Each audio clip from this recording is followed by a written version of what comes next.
let me tell you my story. So first and foremost, I was never the type to say I want to go to Canada or I want to go away from Jamaica to go and study.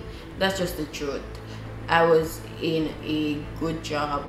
I never thought this day would come. It was never something that came across my mind, but fast forward, it did come. At first, when I started to look into Canada, I believe it was December 2019. I was home, working from home, and the work got so, monotonous? The work got so monotonous, and I started to think, where do I see myself in the next 5 years? And it was at that time I started to look into my options. If you are someone looking into options of, you feel like you want to change, and where you're at, whichever country you're in, you're just not feeling it anymore. The first 3 countries I believe every person, when they are looking into migrating, have are Canada, the United States of America, and England.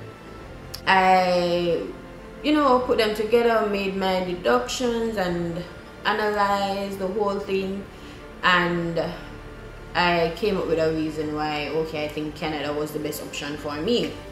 For England, I know you can get work permits and go there and work, but it's not as easy as they make it seem, but it can be done, and you just need a job offer, right? So I did my research, look into all of that. And the same for the United States, the same for Canada also.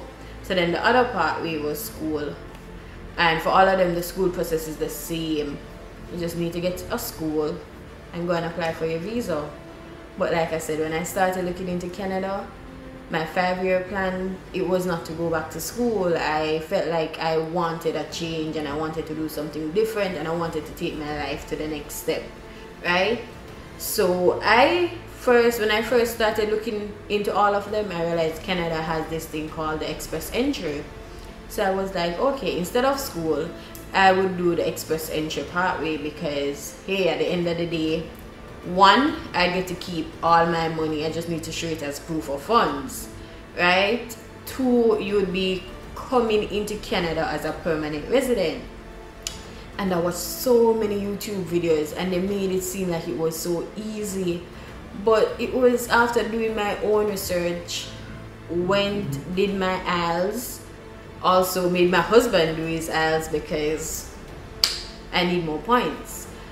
It was after doing all of that I realized it's not as easy as they made it seem, because yes, I qualified for Federal Skilled Worker Program, but at the time, like I said, it was December 2019, right?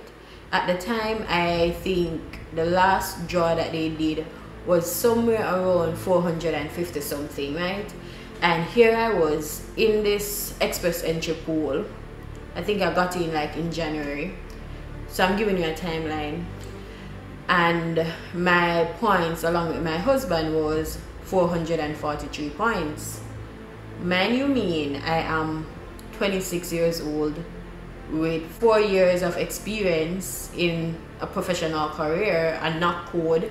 So if you've ever looked into express entry, you'll know there's a knock OAB, right, with a knock code. And my professional experience have been in the engineering field for 5 years, and I was young. My age was perfect, it was good. I'm not losing any points for age. Education, I have that because I have a bachelor's degree and I have the work experience at least needed. And it's 2 of us, right? It's not like it was me alone. And here I was realizing my points are low, and so I went back as an engineer. I go back and then I look at all the points that Federal Skilled Worker Program was drawn for in the last 3 years. And I realized if I'm going to do this, it means that I'm going to have to sit in the pool and hope, okay, they go down to 445, because that was where my points was sitting at.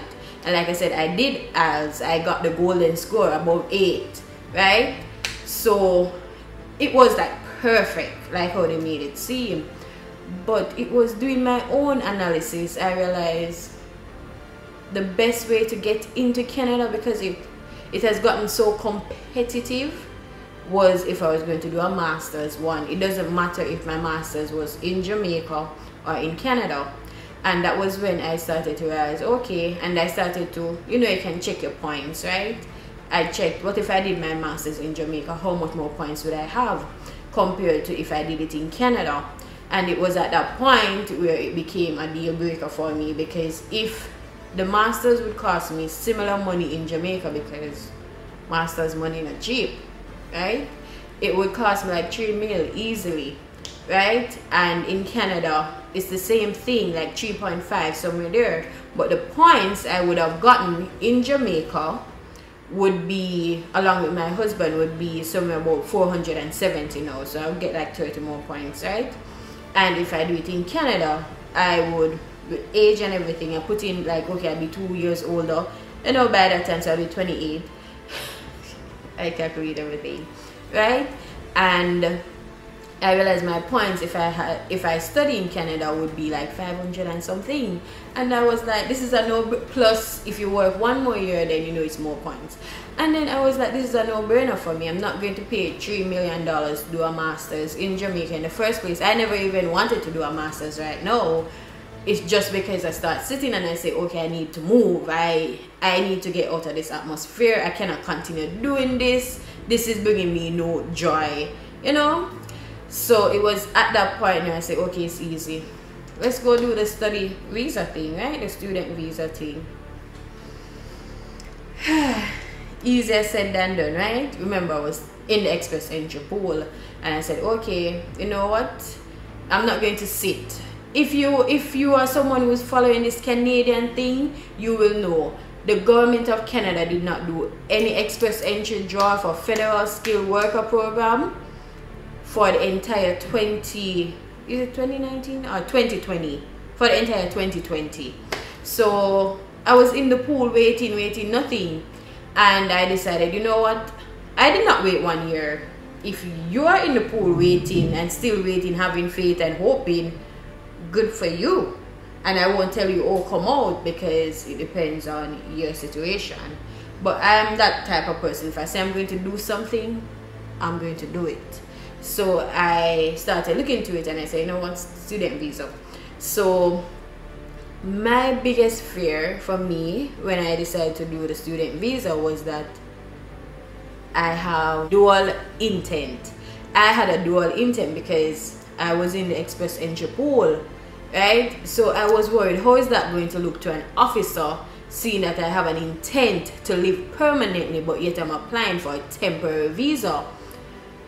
But there is a law in Canada that you can have dual intent, you just have to explain it. But at the same time, I was not going to take that chance. So I decided to use an immigration consultant. I did not need to use one. It was just that in my situation, I'm like, I'm going for this thing. I want to give myself the best chance. And I like an expert who's doing things like this to probably tell me things I'm not aware of. So I used an immigration consultant. I'm going to be honest with you, I do not regret it. She was very good, very professional, and it was smooth sailing. So I applied for my student visa. I applied for my student visa in, when was it again? I think in June, and within 2 weeks time, she called me one day. Like within 2 weeks, it wasn't even on my mind, because I was like, okay, if it works, it works. But I ain't gonna lie, when you're waiting, you're a bit anxious, you're nervous, you don't know what to expect. But I was going out, I was eating, I was enjoying myself, because I'm like, get this thing off my mind. But within a week, yeah, it was like within a week, like the next week, like the beginning of the second week, she called and she said, hi Kayon, how are you? And I'm like, I'm good. She's like, she was so, in her voice I could hear the excitement. She was like, Kayon, congratulations, your student visa have been approved. And I was like, oh, okay, thank you. Thanks. So what's next? and that was when, you know, I sent him a passport, and within a week they sent it back and I got it back. So okay, on my way to Canada, right? Man, it was so quick. I remember I was in the middle of a work project. I wanted to leave because the school term was going to start like September. All this time, I tell you, I was in the Express Entry pool, and then I decided to do school. I did my research on schools, but I didn't have enough time to say, sit down, think about which school exactly to go to, and you know, I didn't have that much time, so I just picked a school. I picked one that was in my budget because that was the first thing I was looking at. So here's your tip. If you're coming on this program pathway, you need to know your goal. Are you coming here because your end goal is PR? If so, I'd advise you, don't make it an educational thing, because I think one of the biggest struggle I had with this school pathway thing was I started to think that, okay, since I'm going back to school, I might as well pick a good school, and I might as well start to take how my career can move to the next level and all of that. And I spent so much time worrying about school and picking schools. That doesn't matter. Like that. It does matter, but I won't say it doesn't matter. It does matter, but do not get distracted of your end goal, right? Do not. So I picked a school and got approved, and then the next thing was to apply for my spouse, because I wasn't going to take on this journey without him. But here school was, remember I said it was June, got it back July, I have time, August. But I was saying it was not enough time for me to leave and come up in September, because I'm not coming without my partner.